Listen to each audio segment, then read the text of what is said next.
Bonjour mes enfants, c'est Kuro et aujourd'hui je suis de retour pour vous parler du manga Airu no Sora. Avant que la vidéo ne commence, je te rappelle que tu peux t'abonner à la chaîne si tu l'apprécies, à mettre la petite cloche de notification pour recevoir les notifications des nouvelles vidéos, à mettre le petit pouce bleu en bas de cette vidéo si tu apprécies celle-ci. Tu peux aussi partager la vidéo avec le bouton partager sur les réseaux de ton choix. Et si le vidéo gaming t'intéresse, il y aura ma chaîne gaming dans la description si ça t'intéresse. Bonne vidéo à toi. Oublie pas que comme je l'ai dit récemment, je fais plus de live du tout sur YouTube, ce sera tout sur Twitch. Alors n'oublie pas de t'abonner à la chaîne Twitch qui est dans la description pour rejoindre tout le monde en live. Dans Airu no Sora, Sora Kuramatani est un adolescent de petite taille. Il mesure 1m49. Mais le jeune homme a une passion, le basket, qu'il veut exercer dans son nouveau lycée. Malheureusement, il s'avère que le club masculin de celui-ci accueille plutôt des délinquants que des joueurs passionnés. Heureusement, Kuramatani est pris d'affection par l'un d'entre eux. Je suis toujours sur la réserve quand il s'agit d'animes de sport, surtout ceux qui ont déjà eu des gros succès à leur actif. Là, en l'occurrence, Kuroko no Basket, voilà. Donc, j'attendais de voir avant de juger, car l'histoire est plutôt ressemblante. Un jeune, petite taille, qui veut faire du basket. À première vue, les dessins sont... Comme j'aime l'appeler, c'est du new rétro. Je m'explique. Les nouveaux animes qui ont une touche de dessin vraiment à la main, comme avant, mais en dessinant avec vachement de détails propres aux animés de notre génération, comme SNK ou Kimetsu no Yaiba, par exemple. Ce qui me plaisait plutôt pas mal quand j'ai lancé l'animé, en fait. Dans le premier épisode, on peut voir Kuramatani se faire racketter par des voyous, clairement plus grands que lui. C'est d'ailleurs la mise en perspective de la scène qui nous fait nous appuyer sur cette différence pour que l'on constate directement quelle est la particularité du héros. Juste après la bagarre, il se fait aborder par un autre lycéen qui lui demande pourquoi il protégeait son sac plus que son argent. Kuramatani, lui, répond alors que c'est parce qu'il y a ses ailes à l'intérieur. On peut vite comprendre alors que ce sont ses affaires de basket qui se trouvent à l'intérieur.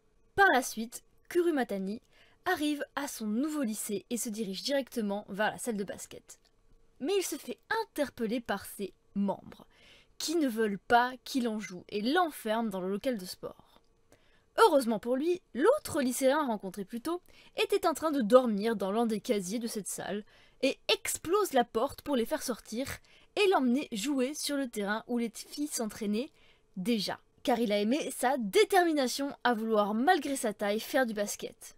Il s'avère que ce lycéen est le frère du chef du club et que les deux sont ceux qui dirigent le lycée en bons délinquants stéréotypés des animés. C'est alors que Kuramatani leur propose de les affronter en 5 contre lui au basket et s'il gagne, il rejoindra le club pour jouer. Malgré le fait que l'anime suit un chemin classique des animés de sport, j'ai beaucoup aimé comment les personnages étaient représentés au niveau des dessins.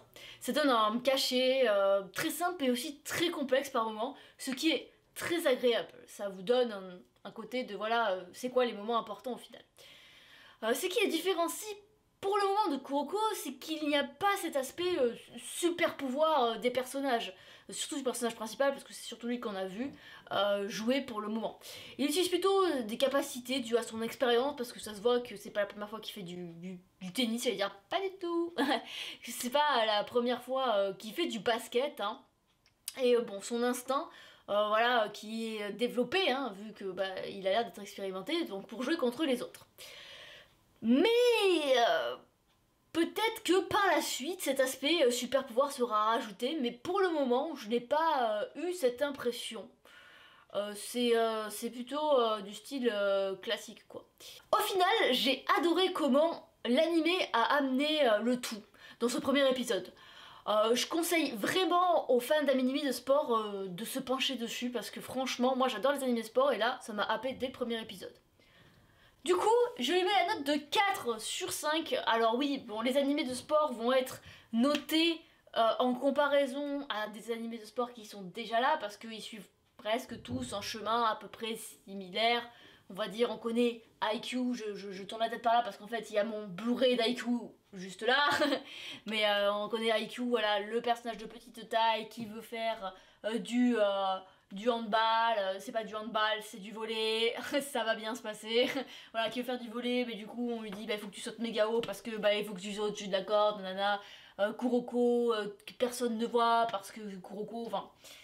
Il y a un peu toujours le héros qui a cette tare pour faire le sport, ou le héros qui connaît absolument pas le sport et qui en fait d'un coup se retrouve avec un putain de talent pour celui-ci. Voilà, les mangas de sport ont toujours une ligne directrice assez simple, et là pour le coup c'est pour ça que les notes vont peut-être être un peu plus élevées pour les animés de sport, parce que ce n'est pas très compliqué d'en faire un qui est bien, mais d'en faire un qui n'est pas un copier-coller des autres, c'est encore autre chose. Et là pour l'instant celui-ci, eh bien je trouve qu'il a sa patte et qu'il est assez différent de ceux que je connais pour le moment. Donc voilà. En tout cas, si la vidéo t'a plu, eh bien c'est cool. Non, non, je ne redirai pas cette phrase. Donc voilà, j'espère en tout cas que la vidéo vous aura plu. Moi, je vais vous laisser là-dessus. D'ici la prochaine vidéo, portez-vous bien, c'était Kuro. Ciao, ciao.